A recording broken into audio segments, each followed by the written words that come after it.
साथियों नमस्कार, मैं आशीष कुमार आपके अपने प्यारे से YouTube channel sunrise coaching centre में आप सभी लोग का हार्दिक स्वागत करता हूं।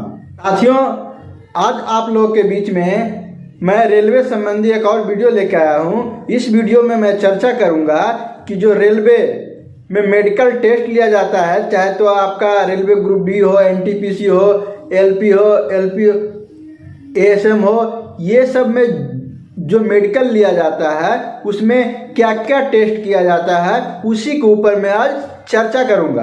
खास करके जो 2019 की जो वैकेंसियां थी, जिसे अभी फिजिकल पूरा किया है ग्रुप डी, और आए दिन 2 से 4 दिनों के अंदर में सभी का मेडिकल और वेरिफिकेशन डेट भी शो कर दिया है और वो प्रक्रिया लेने के लिए चालू कर दिया है। तो ऐसे में नए स्टूडेंट जो रेलवे ग्रुप डी में अपनी दौड़ कंप्लीट कर लिए हैं और उनका मेडिकल वेरिफिकेशन है, तो उनके मन में चलते रहता है कि क्या क्या मेडिकल में पूछा जाएगा, क्या क्या होता है। तो साथियों, मैं आज उसी के ऊपर विस्तार रूप से चर्चा करूंगा। वीडियो थोड़ा लंबा हो सकता है, लेकिन धैर्य बनाए रखें, क्योंकि एक एक स्टेप आपके लिए बहुत महत्वपूर्ण होने वाला है और मैं इस तरह से बताऊंगा जो अब तक के अभी आपको कोई ऐसा वीडियो में सुनने को नहीं मिला है, न जानने को मिला है। तो साथियों, आप लोग से गुजारिश है कि अगर आप हमारे चैनल पे नए हैं और चैनल को अभी सब्सक्राइब नहीं किए हैं, तो प्लीज़ हमारे चैनल को सब्सक्राइब करें और जो बगल में प्रेस बेल आइकन है उसे दबाना ना भूलें, ताकि वीडियो का जितना भी नोटिफिकेशन हो सबसे पहले आपको मिले। तो चलिए मैं शुरू करता हूं कि मेडिकल की प्रक्रिया में कैसे कैसे होता है। तो साथियों, जैसा कि जानते हैं कि मेडिकल और वेरिफिकेशन, पहले वेरिफिकेशन होता है, उसके बाद मेडिकल का डेट दिया जाता है उसके अगले दिन। तो जब वेरिफिकेशन में क्वालिफाई हो जाते हैं तो वहां से डिवीज़न से एक मेमो बना दिया जाता है और जो नियरेस्ट स्टेशन होता है उसमें आपको एक टिकट काटा जाता है, टिकट रहता है कुछ 24 या 25 रुपया, इस तरह का कुछ रेट रहता है। उससे कटा के आप रेलवे के हॉस्पिटल, जो सरकारी रेलवे हॉस्पिटल होता है, उसमें आपको जाके वो मेमो को देना पड़ता है। साथियों, जब वहाँ पे जाइएगा तो मेडिकल में सारा शरीर का चेकअप होता है, जिसमें पहला आपका है कि पहले में आपको एक्सरे किया जाएगा। एक्सरे में आपका चेस्ट जो है उसका एक्सरा किया जाएगा कि दोनों साइड का जो हिस्सा है वो इक्वल है, बराबर है कि नहीं, कोई धंसा हुआ चाहे तो किसी तरह का कोई परेशानी तो नहीं है। उसके बाद आपका पैर वगैरह, हाथ वगैरह चेक किया जाएगा और सभी का एक्सरा लिया जाएगा। उसके बाद आपको BP टेस्ट किया जाएगा, जो ब्लड प्रेशर होता है उसको चेक किया जाए कि नॉर्मल है कि नहीं। ये होने के बाद आपको फिर यूरिन टेस्ट किया जाएगा और ब्लड टेस्ट किया जाएगा। कहीं कहीं जोन में ब्लड टेस्ट नहीं किया जाता है, लेकिन कहीं कहीं यूरिन के साथ साथ में ब्लड टेस्ट भी किया जाता है। अब साथियों, आपके मन में ये क्वेश्चन आ रहा होगा कि आखिर यूरिन टेस्ट क्यों किया जाता है। तो साथियों, यूरिन टेस्ट इसलिए किया जाता है कि अगर आपके अंदर डायबिटीज का परेशानी है तो उसके द्वारा देखा जाता है। अब साथियों, इसीलिए मैं आपको बता देना चाहता हूं कि जब भी आप मेडिकल कराने जाओ तो जहां पे आपका मेडिकल स्थान है वहाँ पे एक दिन पहले पहुँच जाएं। इससे क्या होगा कि आप वहाँ पे अपने शरीर को रेस्ट दे पाएंगे और यूरिन टेस्ट कराने से पहले जितना मात्रा में ज़्यादा से ज़्यादा हो सके पानी का उपयोग करें, क्योंकि अगर कम पानी पिएंगे और कुछ ऐसा ऑयली चीज़ या तो मीठा चीज़ खा लेंगे तो आपके जो यूरिन है उसमें उसकी मात्रा बढ़ जाएगी और उससे हो सकता है कि आपको परेशानी हो सकता है यूरिन में। यूरिन टेस्ट के लिए आपको एक डिब्बा दिया जाएगा छोटा सा, उसमें आपको यूरिन जो मूत्र होता है उसका सैंपल आपको ले जाके देना पड़ेगा। और ब्लड टेस्ट के लिए वो आपको सिरिंज से थोड़ा बहुत ब्लड लेके स्लाइड पे घिस के चेक किया जाएगा।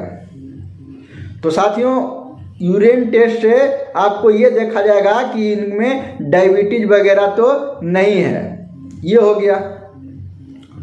उसके बाद आपका जो मेन टेस्ट होता है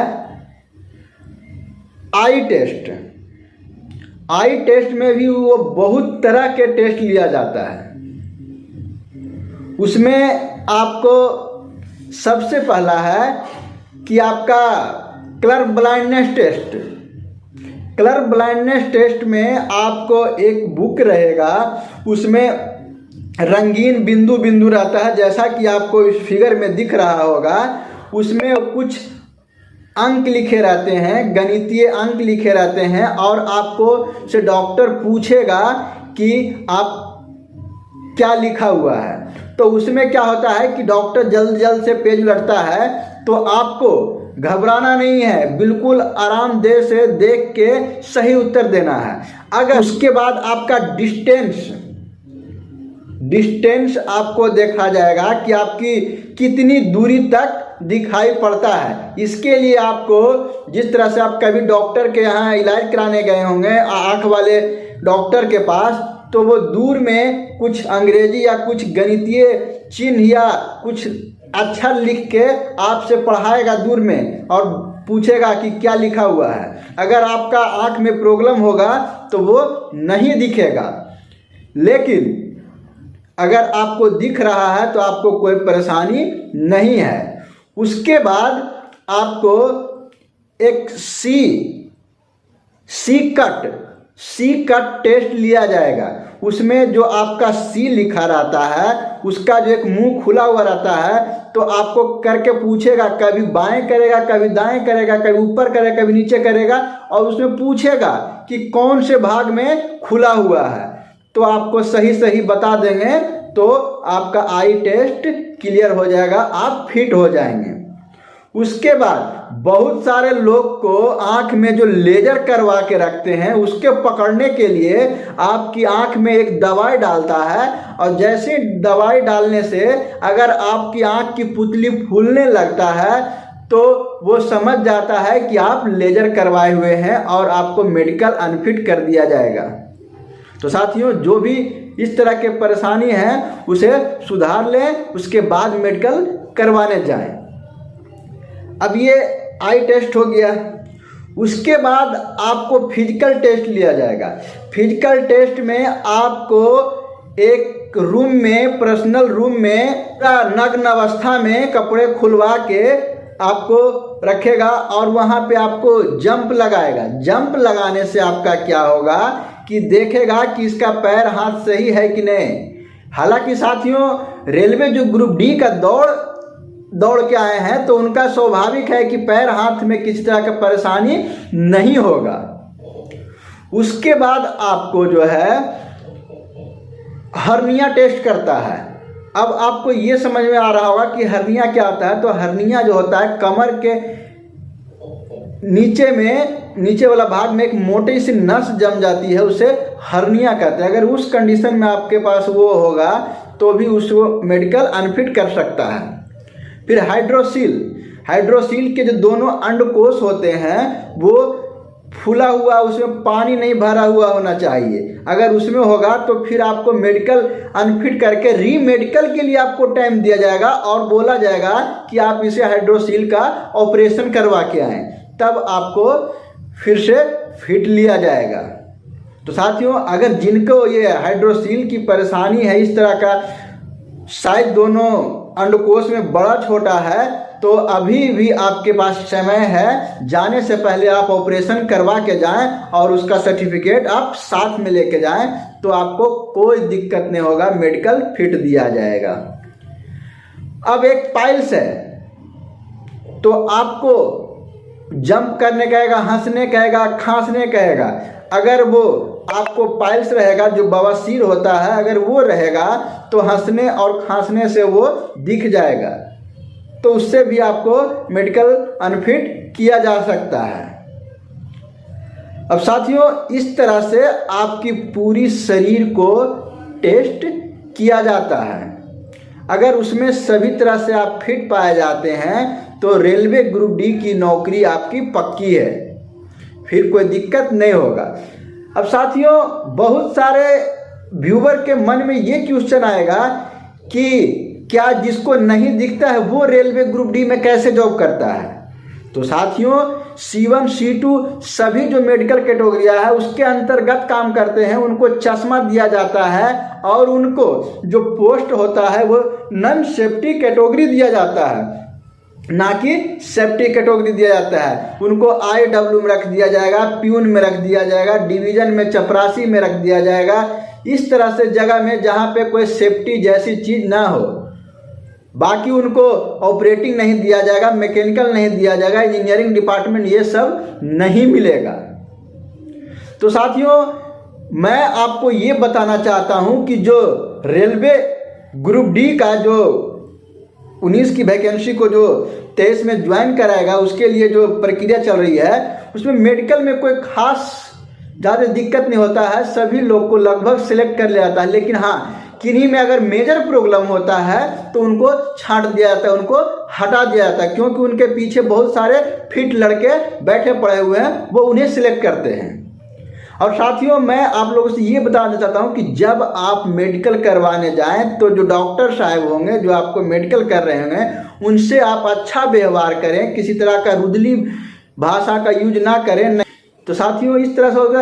और मैं एक इम्पॉर्टेंट बात आपको ये बताना देना चाहता हूँ कि जब भी आप मेडिकल वेरिफिकेशन के लिए जाएं तो वेरिफिकेशन तो एक दिन में हो जाएगा, बैच बाय बैच 30 का बैच रहता है या 25 का बैच आता है, वो हो जाएगा। लेकिन साथियों, मेडिकल में ये लिमिट नहीं है कि सेम डेट में ही हो जाएगा। किसी का 2 दिन भी लग सकता है, किसी का 3 दिन भी लग सकता है, किसी का 4 दिन भी लग सकता है। तो आप जब भी जाएं मेडिकल करवाने तो अपने पास एक्स्ट्रा 3 से 4 दिन लेके जाएं, उसी हिसाब से आप टिकट बनवाएं। कि एक दिन रुकना पड़ जाए तो ठीक है, लेकिन उसके अगर मान लीजिए कि आप पहले का टिकट कराते हैं और आपका मेडिकल क्लियर नहीं होता है, प्रक्रिया में रहता है, तो आपकी ट्रेन भी मिस कर जाएगी और आप आ भी नहीं पाएंगे। इसलिए 2-3 दिन का आप एक्स्ट्रा टारगेट बना के जाएं और उसी तरह से आप मेडिकल कराएं और मेडिकल फिट हो जाएं। और साथ ही जब मेडिकल फिट हो जाएंगे तो वहाँ पे डॉक्टर जो आपका पूरे दोनों हाथ का 5-5 उंगली है, 10 उंगली, एक पेज पे आपके 10 पे थंब लिया जाएगा उसमें, और उसके बाद आपको एक मेमो दिया जाएगा मेडिकल वाली, उसमें आपका मेडिकल कैटेगरी लिखा हुआ रहेगा। और जिस तरह का आपका मेडिकल कैटेगरी स्टैंडर्ड A2 होगा तो आपको अच्छे पोस्ट मिलेंगे, और उससे कम होगा तो आपको उससे दूसरा पोस्ट मिलेगा। तो साथियों, यही था रेलवे ग्रुप डी का मेडिकल टेस्ट की प्रक्रिया। साथियों, ऐसा जबकि मैं आपको बता देना चाहता हूं कि आज से 2-4 महीने पहले मैं रेलवे ग्रुप डी मेडिकल पर एक और वीडियो बना चुका हूं। अगर आप उसे नहीं बात किए हैं तो उसे भी बात कर लें, लगभग आपको मिलता जुलता बातें बताया जाएगा। तो साथियों, मैं उम्मीद करता हूं कि ये वीडियो आपको पसंद आया है, और अगर पसंद आया है तो अपने जितने नए नए दोस्त हैं जिनका ग्रुप डी में सिलेक्शन हुआ है उनको जल्द से जल्द भेजें ताकि उनको भी इसका लाभ मिल सके। और मैं उम्मीद करता हूं और भगवान से प्रार्थना करूंगा कि जितने भी अभ्यर्थी पीटी में क्वालिफाई हुए हैं उन सभी का मेडिकल वेरिफिकेशन अच्छे से हो जाए और अब जल्द से जल्द हमारे कैटेगरी में रेल में आप सेवा देने के लिए तैयार रहें। तो साथियों, मिलते हैं नेक्स्ट वीडियो में, तब तक धन्यवाद।